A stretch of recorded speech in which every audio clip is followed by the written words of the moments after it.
America में साल 2000 के डॉट कॉम बबल को याद करके लोग अभी भी थर-थर कांपते हैं। टेक्नोलॉजी इंडस्ट्री की सूरत ही बदल गई थी उस साल। उसके बाद आता है 2008 का फाइनेंशियल क्राइसिस, जहां फिर से सैकड़ों कंपनीज बंद होती हैं, लाखों नौकरियां जाती हैं। लेकिन वो सब अब बच्चों का खेल लगने लगा है अगर आप 2025 के टेक तूफान को देखेंगे। यूएस टेक स्टॉक्स को एक ही दिन में $1 ट्रिलियन का नुकसान झेलना पड़ा और एआई चिप्स बनाने वाली एनवीडिया कंपनी, अमेरिका की टेक बादशाह जिसे कहा जाता है, उसके $600 बिलियन गायब हो जाते हैं घंटों के अंदर। अमेरिका के पूरे इतिहास में इतना बड़ा सदमा आज तक किसी एक कंपनी को इतनी जल्दी नहीं लगा है। $600 बिलियन कितना होता है, आप इस बात से अंदाजा लगा लीजिए कि रिलायंस इंडस्ट्रीज की वैल्यूएशन करीबन $200 बिलियन की बताई जाती है। और तो और इस खून खराबे के जिम्मेदार को बताया जाता है एक छोटी सी चाइनीज कंपनी और कुछ नौसिखिए इंजीनियर्स, जिन्होंने deep seek R1 model release किया है। एक ऐसा नायाब और एफिशिएंट आर्टिफिशियल इंटेलिजेंस का मॉडल जो एआई की दुनिया में एक नया मोड़ ले आया है कुछ ही दिनों के अंदर, और अमेरिका के सिलिकॉन वैली के वर्चस्व का सत्यानाश कर दिया है। ये डीप सीक किस बला का नाम है, ये समझते हैं आज के एपिसोड में। लेकिन प्रॉब्लम सिर्फ आज अमेरिका के लिए नहीं, पूरे दुनिया के लिए बन चुकी है, क्योंकि पिछले कुछ दिनों में चाइना ने यह बात साफ कर दी है कि साइंस हो, टेक्नोलॉजी हो, ट्रेड हो, इस दुनिया में वो विश्व गुरु बनने के कगार पर आ चुका है। 6th gen fighter, artificial sun prototype, $1 trillion का trade surplus, reusable rocket, quantum computers, लगभग हर डिपार्टमेंट में चाइना यूएस की बराबरी करने में लगा हुआ है। और जैसा कि डीप सीक ने दिखा दिया है, कुछ जगह यूएस से आगे चले गया है कटिंग एज टेक्नोलॉजी में। अमेरिका में इस खतरे को ऑलरेडी पहचान के चाइना को रोकने की कोशिश की जा रही है। अमेरिका कोशिश कर रही है कि अपनी लीड बरकरार रखे, चाइना को रोक दे। लेकिन वहीं इंडिया में चाइना की कोई भी हरकत होती है तो हम एकदम चुप हो जाते हैं। सरकारी महकमे में, गोदी मीडिया में, ड्राइंग रूम में बैठे अंकिल सब अजीब सन्नाटे में चले जाते हैं। गालवान में चीनी सैनिक घुसाते हैं, चुप्पी।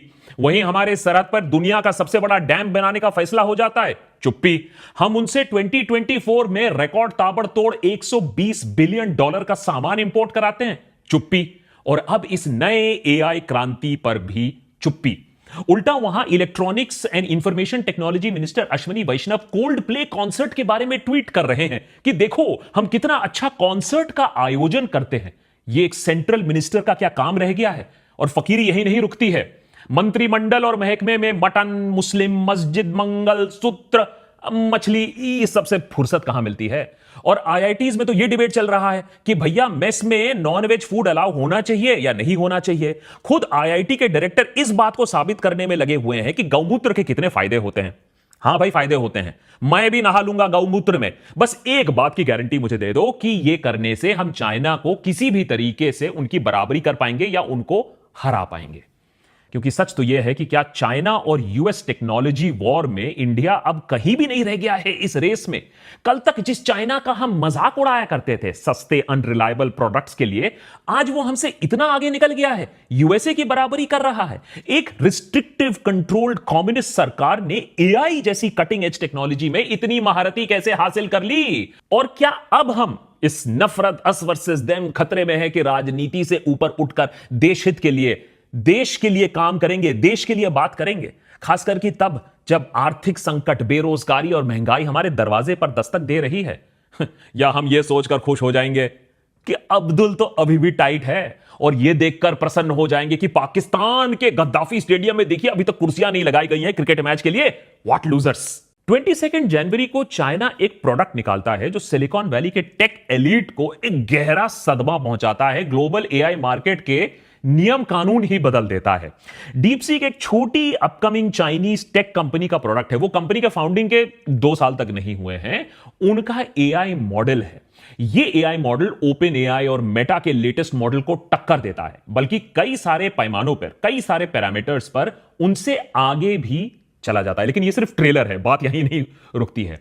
डीपसीक को अपने लेटेस्ट R1 मॉडल को सिर्फ $5.6 मिलियन के बजट में ट्रेन किया गया है। एक मॉडल को ट्रेन करने में काफी एफर्ट लगता है, सारा इंफॉर्मेशन उसके अंदर डालना होता है। ज्यादातर एनालिस्ट का एस्टिमेट है कि यह 100 गुना कम है यूएस टेक जायंट्स के ट्रेनिंग कॉस्ट से, 100 गुना कम। रेगुलर यूजर्स के लिए डीप सीक का अपना जो R1 मॉडल है उसे फ्री टू यूज कर दिया गया है। तो इसका मतलब है इसका अडॉप्शन काफी तेज होगा। ओपन एआई, चैट जीपीटी के जो प्रीमियम प्लान्स होते हैं उसके लिए पैसे लगते हैं। और जो बिग टोकन कंप्यूटिंग होता है, यानी जो बड़े फर्म्स जो बड़े पैमाने पर इसका इस्तेमाल करेंगे अपने कॉर्पोरेट यूज के लिए, उस मामले में भी deep seek R1 chat GPT से 30 गुना ज्यादा सस्ता है। याद रखिए, ये वही चाइना है जिस पे यूएस ने बार बार सालों से कंप्यूटिंग चिप्स एक्सपोर्ट रिस्ट्रिक्शंस लगा के रखे थे ताकि वो एआई रेस में कहीं आसपास भी बराबरी ना कर पाए। पर यही एक छोटी सी चाइनीज कंपनी ने पुराने आउटडेटेड चिप्स का इस्तेमाल करके यूएस टेक जायंट्स को धूल चटा दी। और ऐसा नहीं है कि उन्होंने कोई ओपन एआई, मेटा का कोई कॉपी करके चीप वर्जन निकाल दिया है एआई का। उन्होंने एआई को री इमेजिन किया है। 2 मिनट में समझाने की कोशिश करता हूं। ट्रेडिशनल एआई सोच लीजिए एक नंबर को लिखेगा तो वो 32 डेसिमल प्लेसेस तक नंबर लिखता है फॉर एक्यूरेसी। डीपसीक ने कहा कि अरे हम सिर्फ अगर 8 डेसिमल पॉइंट्स इस्तेमाल करें तब भी उतना ही लगभग एक्यूरेट रहेगा, लेकिन 75% मेमोरी कंजम्पशन घट जाती है। नॉर्मल एआई एक एक अक्षर को पढ़ता है एक फर्स्ट ग्रेडर की तरह। अगर आपने सवाल पूछा तो वो पढ़ेगा द, कैट, सैट। डीपसीक क्या करता है, पूरा फ्रेज को एक साथ पढ़ने की कोशिश करता है। 2 गुना ज्यादा फास्टर होता है।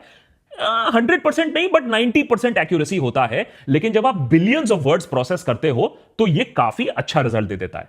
ट्रेडिशनल मॉडल 1.8 ट्रिलियन पैरामीटर्स सब कुछ देख रहे होते हैं, सब कुछ सुन रहे होते हैं, सब कुछ आंक रहे होते हैं।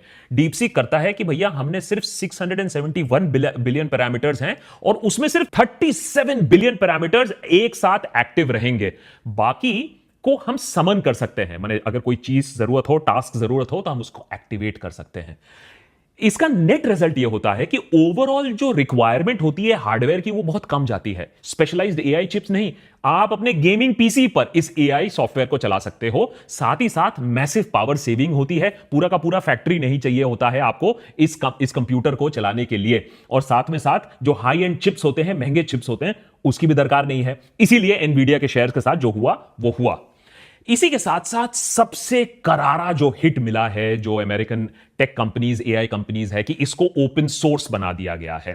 ओपन सोर्स का यह मतलब है कि चाइना ने इस एल्गोरिथम को छुपाया नहीं है। यह डीपसीक कुछ ऐसा नहीं है कि कोई चाइनीज कम्युनिस्ट पार्टी ने आकर कोई चीज ऐसे ही पेडल की जा रही है, यह प्रोपेगेंडा है।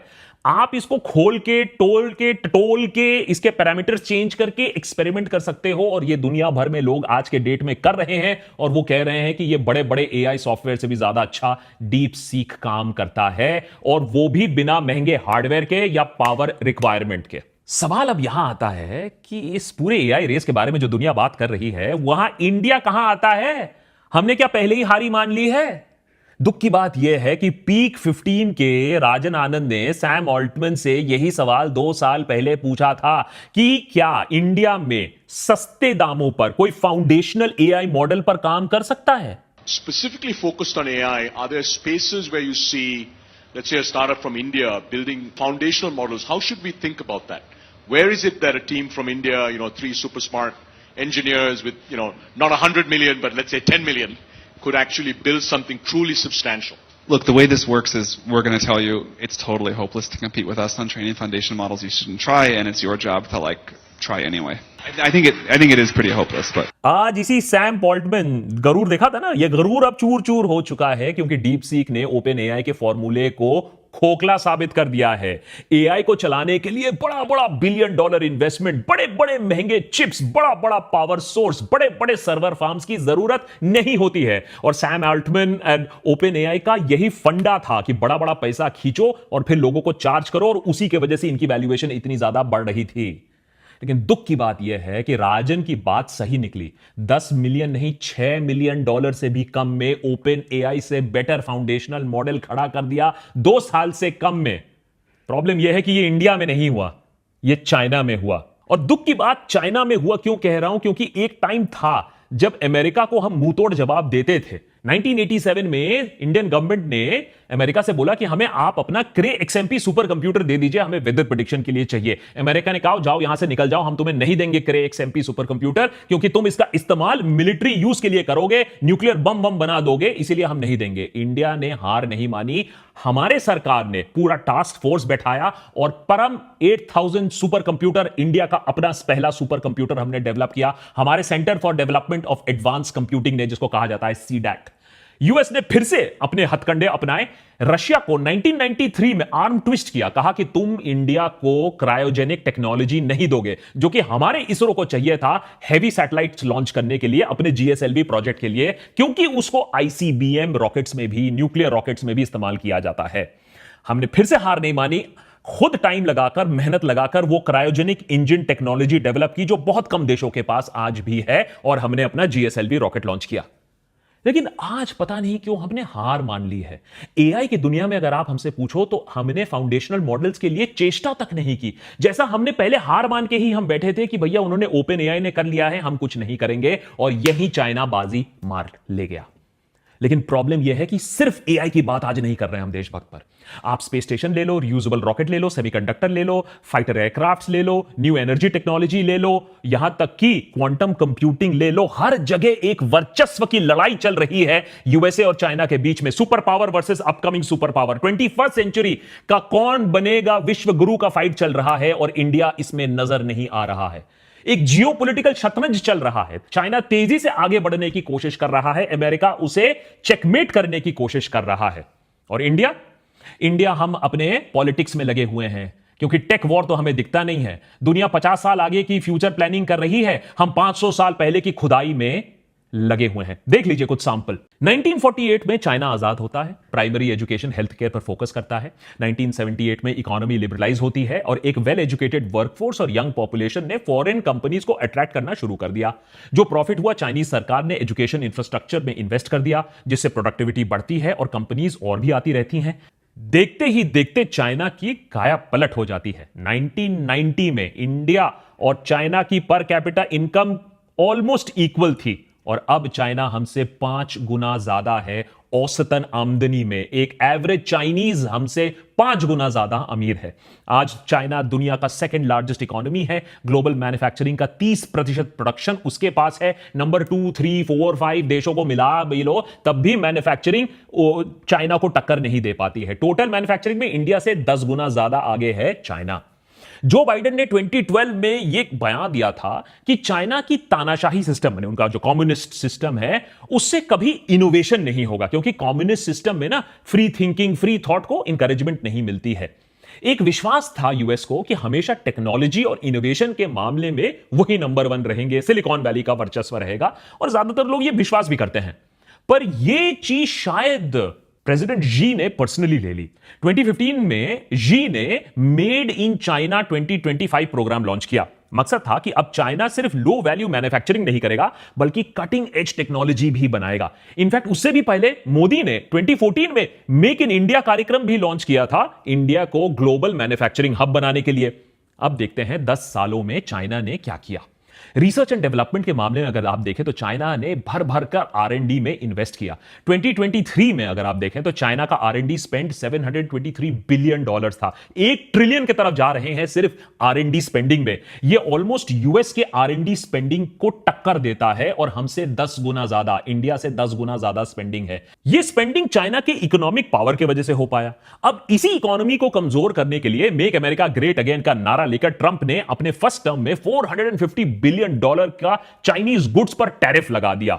बाइडेन सरकार ने भी इसको कंटिन्यू किया कि चाइना को थोड़ा सा काबू में कर लिया जाए। अब बदले में चाइना ने अपनी ट्रेड को डाइवर्सिफाई किया, हार नहीं माना। पिछले 10 सालों में आसियान कंट्रीज के साथ ट्रेड को डबल किया। अपने बेल्ट एंड रोड इनिशिएटिव के जरिए चाइना ने 150 देशों में कुल $1 ट्रिलियन का इन्वेस्टमेंट भी किया, ताकि ग्लोबल साउथ के देशों के साथ वो डिप्लोमेटिक और ट्रेड रिलेशंस ग्रो कर पाए, अपना वर्चस्व वहां स्थापित कर पाए। ऐसे डाइवर्सिफिकेशन के चलते कम्युनिस्ट चाइना की इकोनॉमी को वो संभाल पाए और टेक रेस में भी इन्वेस्ट कर पाए। रेस का पहला पहलू था रिन्यूएबल एनर्जी। आप सोचिए कितनी सोच से इन लोग काम कर रहे हैं।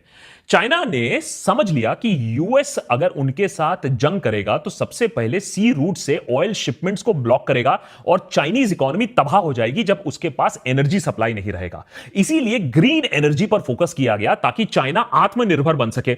सोलर सेल पर अगर आप देखें तो दुनिया का 80% सोलर सेल प्रोडक्शन चाइना में होता है। क्वालिटी के साथ क्वांटिटी। चाइना में सोलर मॉड्यूल्स का प्रोडक्शन कॉस्ट 15 सेंट पर वॉट है, 15 सेंट्स पर वॉट, यूएसए से भी 20% कम है ये।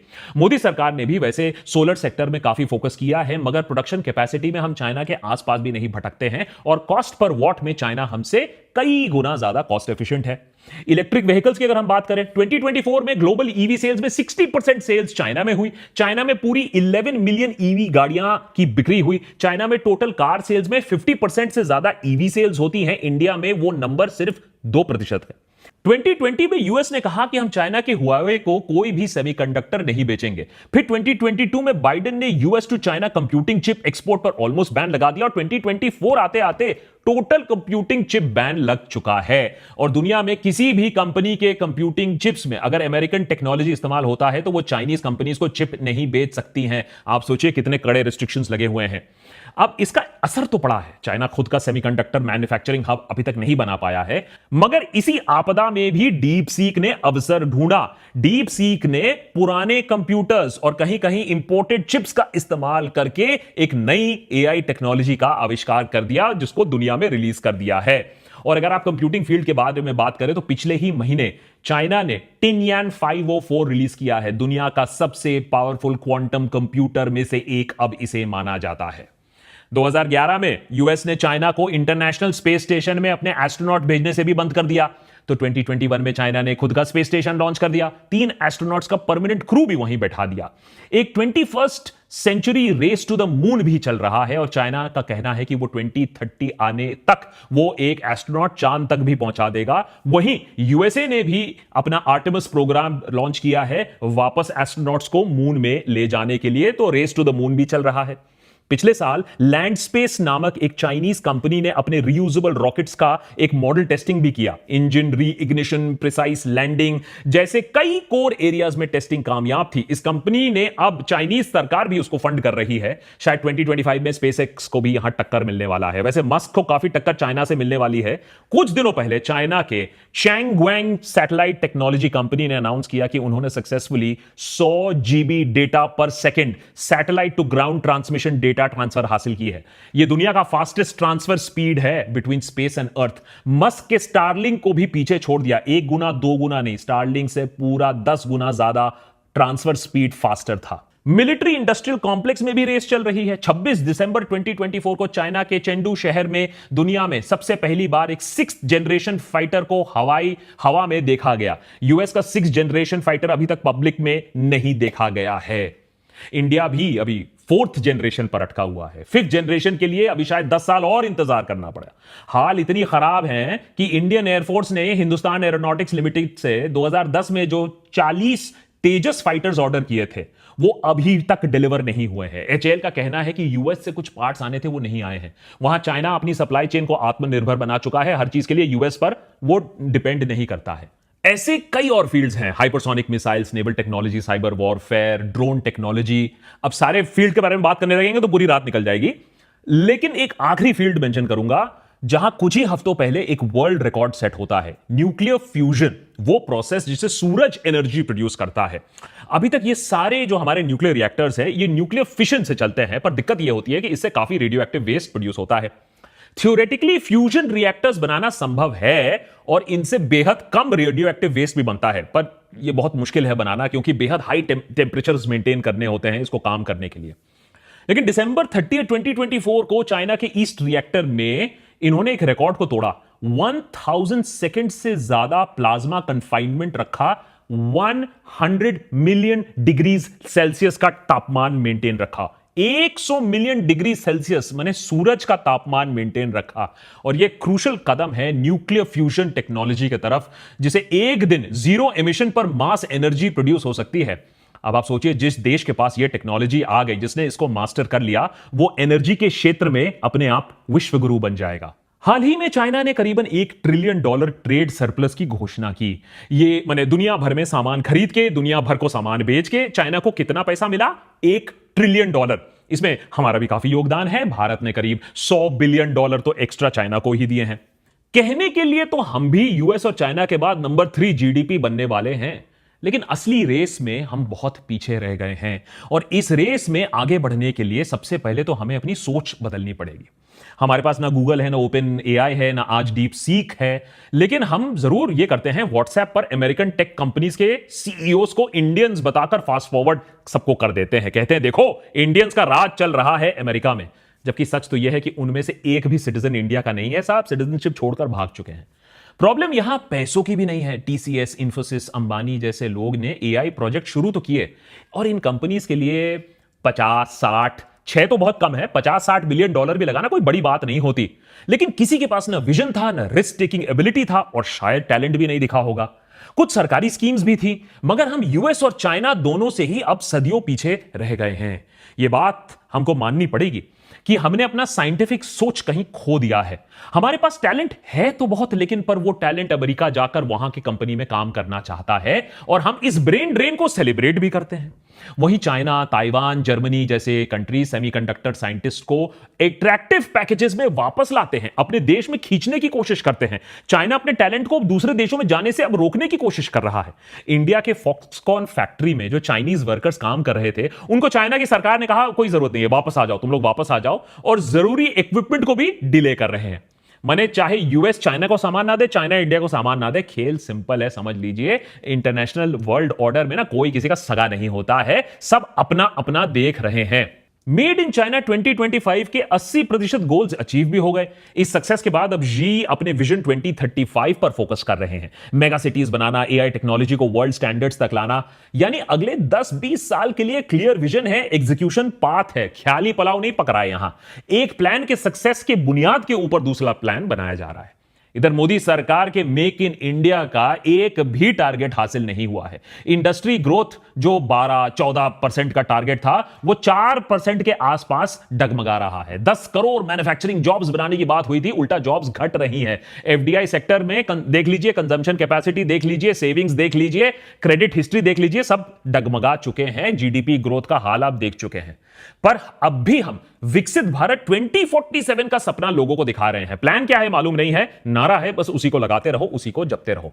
चाइना प्लस वन पॉलिसी से हमें फायदा होने वाला था, फायदा हुआ, वियतनाम को हुआ, थाईलैंड को हुआ, हमको नहीं हुआ। और ऐसा क्यों है? हमें इस पूरे चाइना यूएस टेक रेस में चाइना की ग्रोथ स्टोरी से क्या सीख मिलती है? सबसे बड़ी सीख तो यही है कि हमें अपने फंडामेंटल्स पर वापस ध्यान देना होगा। AI, fighter jet, space station, nuclear fission, ये सब सुनने में बहुत अच्छा लगता है, लेकिन बुनियादी हकीकत तो यही है कि बढ़िया एजुकेशन, हेल्थ केयर, इंफ्रास्ट्रक्चर, इस पर ध्यान देना होगा। अगर हम प्राइमरी स्कूल्स में ठीक से उसमें पढ़ाई नहीं कराएंगे तो किसी भी इंडस्ट्री के लीडरशिप का सपना ही हम बस देखते रह जाएंगे। लेकिन आप तो जानते हैं आजकल तो एजुकेशन तो बैड वर्ड हो गया है, कस वर्ड हो गया है। विकास के बारे में अगर आप बात करोगे, प्रोग्रेशन के बारे में अगर आप बात करोगे, दुनिया के बारे में आप बात करोगे, वो तो आप नेगेटिव हो जाओगे। गुंडागर्दी और छपरीगिरी को हम सेलिब्रेट करते हैं आजकल। भारत सरकार खुद का डेटा देख लीजिए कि स्कूल एनरोलमेंट 2023-2024 में पिछले एक साल में 1 करोड़ घटा है। अब मिनिस्ट्री ऑफ एजुकेशन कहती है नहीं नहीं, वो तो हमने डेटा को क्लीन अप किया है, इसीलिए 1 करोड़ का घटाई दिख रही है। अब इस बात में कितनी सच्चाई है, नहीं सच्चाई, आप डिसाइड कर लीजिए। लेकिन 2024 के बजट में सरकार ने यूनिवर्सिटी ग्रांट्स कमीशन, जो देश में यूनिवर्सिटी को एजुकेशन और रिसर्च फंडिंग देते हैं, उसका खुद ही बजटरी एलोकेशन 61% कम कर दिया है। तो कितना फोकस है रिसर्च पर, एकेडमिक्स पर सरकार का, ये आप खुद ही समझ लीजिए। वहां यूएस चाइना के रेस में और तेजी हो रही है। 21st सेंचुरी में आने वाले जो 70 साल अब हैं, उसमें दबदबा किसका होगा, वो रेस चल रहा है। और हम यहां 70 साल में किसकी गलती है उस पर पड़े हुए हैं। नेहरू की गलती, बाबर की गलती में अटके हुए हैं। नेताओं को देखकर लगता तो नहीं है कि एजुकेशन से उनको कोई लेना देना है, मतलब है बस अस वर्सेस देम कराते रहो और पिछली गलतियां गिनाते रहो, 500 साल पहले की खुदाई कराते रहो। अगर इसी घटिया सोच में हम फंसे पड़े रहे तो मैं आपको गारंटी दे रहा हूं कि कुछ ही साल में ना चाइना 50 साल नहीं, अब 500 साल आगे चले जाएगा और हम यही खुदाई करने में बिजी रह जाएंगे।